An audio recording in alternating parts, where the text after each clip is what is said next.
Focus stacking is a photography technique that involves taking multiple photos that capture various focus points within the subject. Now, if this is done correctly, the images taken can be merged or stacked to create a detailed photo in which all points of interest are in focus, despite these focus points being at different depths in space within the image, and despite the photos being captured with a nice wide open aperture, which would otherwise render an image with a shallow depth of field. YouTube, hello, my name is Natalie, and this over here is a setup for my 4th attempt at focus stacking manually. So this is an auto lens, but I have set it to manual focus, and we're gonna take a bunch of photos of this chocolate, and we're gonna just change the focus points increment by increment by increment by increment at a time to get a bunch of photos at different focus points, which will then stack together to create a very beautifully detailed photo of this chocolate, which we call flake or flaky, depending on what you prefer to call it.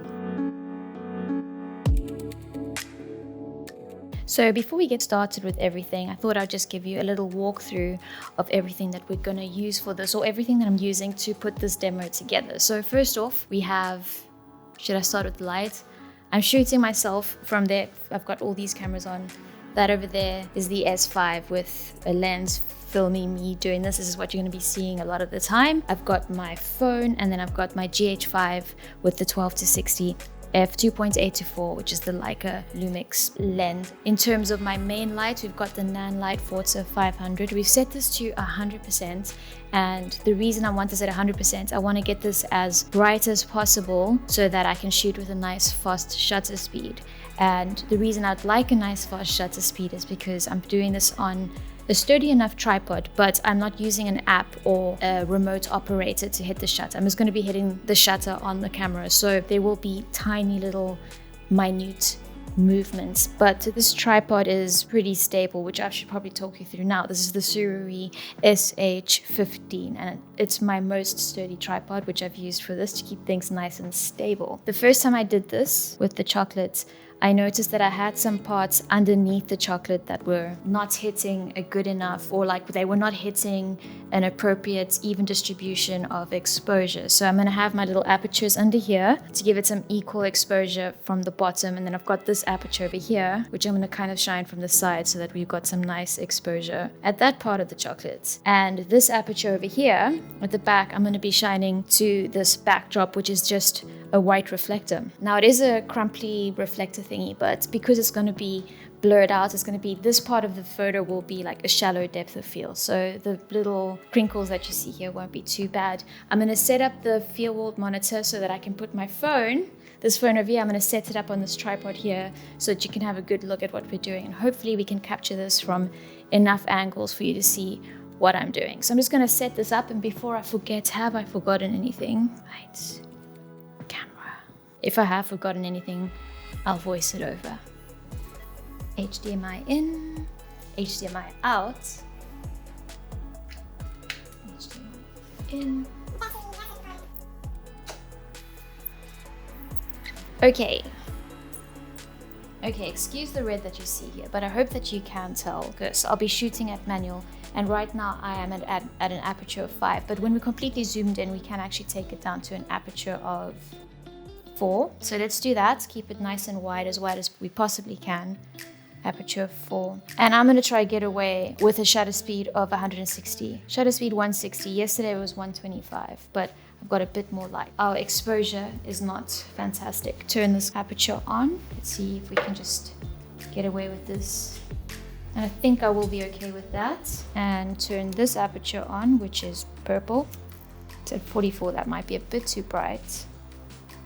Just put it over here so I can get some light on the side. There's a little hair on this chocolate, so I'm hoping we'll be able to get that little piece of fluffy hair. This one here. Get this a little brighter.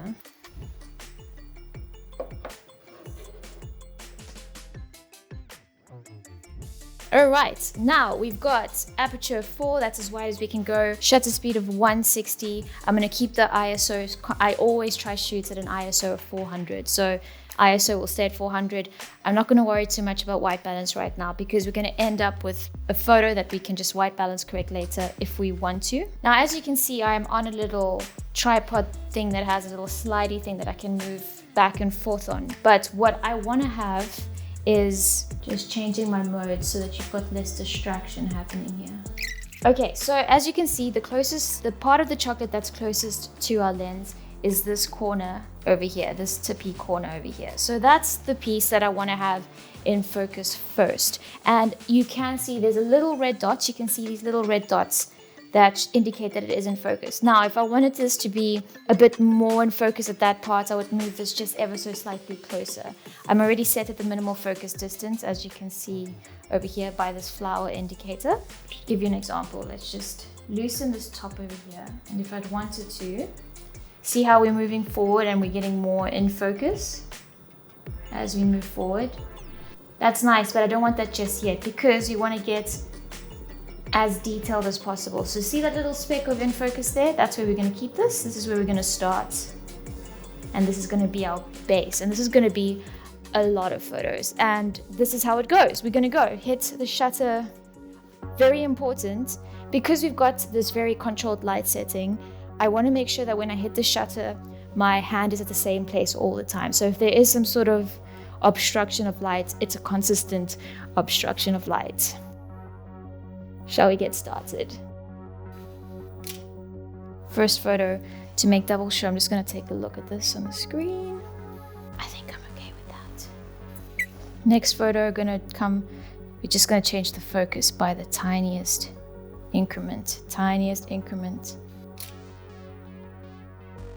Next photo. Tiniest little change. And that's what we're going to do for the next 10 minutes.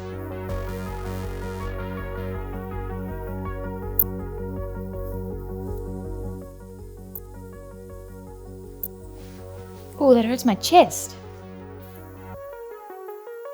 Okay, something that I learned from my last one that I did before this one last night is that I ended the session a bit too early. I saw that there were some focus peaking borders at the back of the chocolate, and I thought that maybe I could get away with just not going beyond that. But because it's a clean white background, if there is a focus peaking signal there on the chocolate or on whatever it is, and it seems to be further back and you think that you might be able to get away with it, because you're shooting with such a shallow depth of field, you'd be better off to just make it all the way through until you don't get any more focus peaking on your little subject. Almost done, almost done. Almost done. See that focus peaking on the rim, on the sides. Don't get lazy, work through it. This is where I'd want to stop right now. Keep going until those peaks are no longer there. That border, it's just not ending. I just want to stop here, but I know from what happened yesterday that if I don't work through those in focus regions, I'll be unhappy with myself. Oop, almost there, almost there. One more for good luck. No more red dots on the chocolate. I think we have everything that we need for this one. So I'm gonna take everything down, head off to the laptop. I think I will actually do this editing tomorrow. If you want a full-on tutorial on how to take these images, get them onto Photoshop, photo stack them for a beautifully focus stacked image, that tutorial is on your screen right now. It's a really quick tutorial, a good follow-on from this session over here. And I hope you enjoyed this. I hope you enjoyed that. And that's it for today, folks. Thank you so much for taking the time to be here. I do appreciate it. Don't forget to keep taking photos, keep making videos, and I'll catch you in the next one.